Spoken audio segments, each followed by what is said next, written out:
Саламатсыздар. Саясатты жалпак тил менен талдоону улантайлы. Кыргызстандагы ар бир бийлик өз калкын бир кем акыл эсептеген үчүн жазасын алды эле. Булар азыркылар ошол эле жолго түшө алышты. Буну бир Раим Матраимовдун мисалы менен түшүндүрүп берейин. Өзү айтып берип атат. Биз $1000 $3000 чейин ар бир машинеден пара алчубуз деп. Орточосун алайлы $2000. Ар бир кирген машинеден булар $2000 пара алышчу. Эми баа пара алды деген кандай? Ар бир кирип аткан машинеден сен кире албайсың, $2000 төлөмөйүнчө мен сени киргизбейм дегендик эмес. Сен кел, бирок сен мамлекетке канча салык төлөйсүң? Кел, мен ошонусунан жардам берейин, салыгыңды азайтып берейин. Ошону бөлүшөлү. Бөлүшкөндө да бага 50-50-гө бөлүшпөйт. Булар таможниктер 10-20% менен алат. Мейли биз 50 деп алайлы. Буну кантип жүрүшөт? Бул баягы Кытайдан бир клейм же гарнитур же кымбат баалуу бир нерсе алып келатса, ордуна алып туруп, бул бут кийим алып келип атыптыр. Же майда чүйдө арзан бир кийим алып келип атыптыр деп жазышат дагы, налогун азайтып коюшат. Келгиле ошонусун эсеп менен көргөзүп берейин. Торгарт менен Иркештамды кошкондо бир күндө экөөнөн биригип Торгарттан 100, Иркештамдан 50 машина болуп, экөөнөн биригип 150 машина кирет. Күнүнө Кыргызстанга. Ар бир машинеден $4000 Кыргызстандын казасына акча түшпөй калат.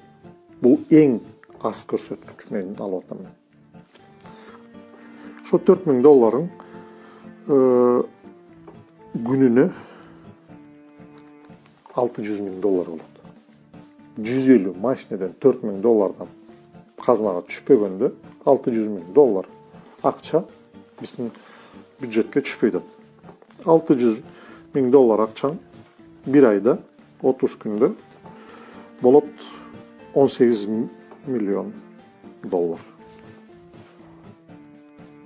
Ошо менен биздин таможниктер бир айда биздин бюджетке $18 миллион акча түшүрбөй атат. $18 миллион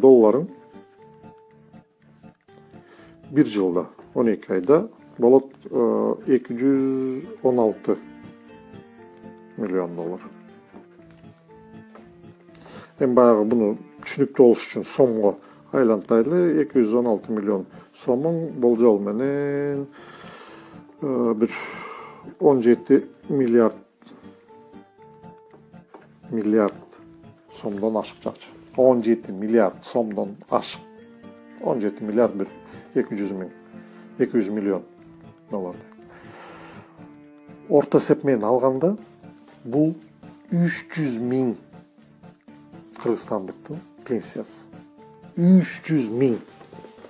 Кыргызстанда бир 600,000ден ашыгыраак пенсионер бар.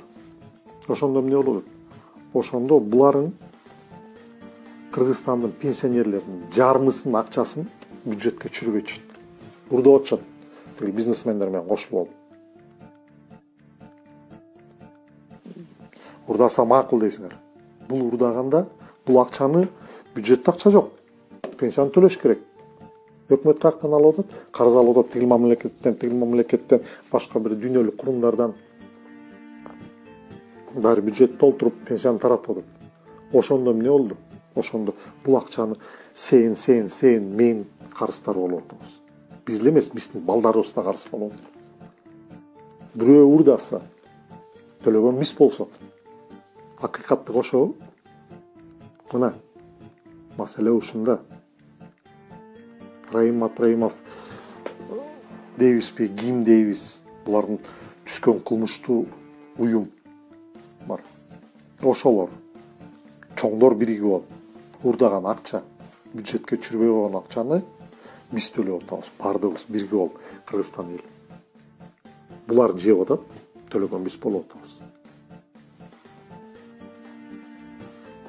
Матраимовдун баягы өзүнүн жоопкерчилиги жөнүндөгү сөз ал башка. Аны айтсак видео узап кетет, аны эмки видеодо айтып берем.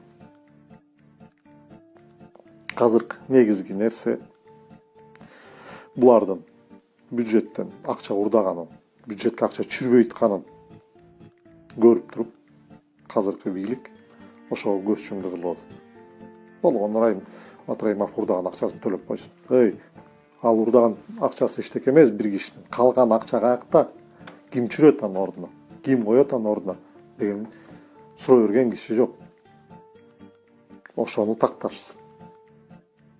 Ошо акчаны ордуна коюшсун. Ошондо коррупцияга каршы күрөш болот. Азыркы айтканын баары калп, жалган, жөн эле көз боямачылык. Коррупцияга менен күрөшүүнүн деле кереги жок. Коррупция бул жана жети баштуу желмоуз эмес. Коррупциянын башы бийлик. Эгерде жетекчиң ушундай зыркыратып кармап койгон болсоң, коррупция бир заматта муңун өлөт. Өзүнөн өзү өлөт. Мисалы мен жетекчи болуп калсам, каржы министрине, губернаторго же болбосо райондун акимине мына кызарып турган конституциядан эмес. 1,5 миң жылдан бери келаткан, кыйшаюусуз келаткан иман мыйзамы менен. Иман мыйзамы менен жазалай турган болсоң, бир суткада өзгөрөт. Өзү негизи коркок элбиз биз. Абдан коркок элбиз.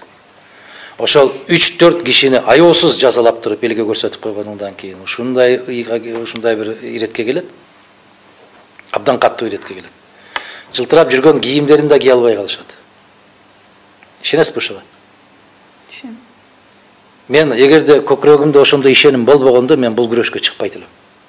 Менде ошондой ишеним бар. Кийген кийимиңе, же болбосо ичкен тамагыңа, жашаган үйүңө, минген машинаңа карабай, адамдын адамдыгына карай турган күн келер бекен деген. Ошого келебиз, эрте кечпи. Мына миңдеген аксакалдар үйлөрүндө отуруп алып, айыл апалар үйлөрүндө отуруп алып, жалынып атпай, жалдырап атпай, бизге ушундай бир адилеттүү, бизге бир таза bir бийлик келсе экен деп жалдырап дуа кылып атат.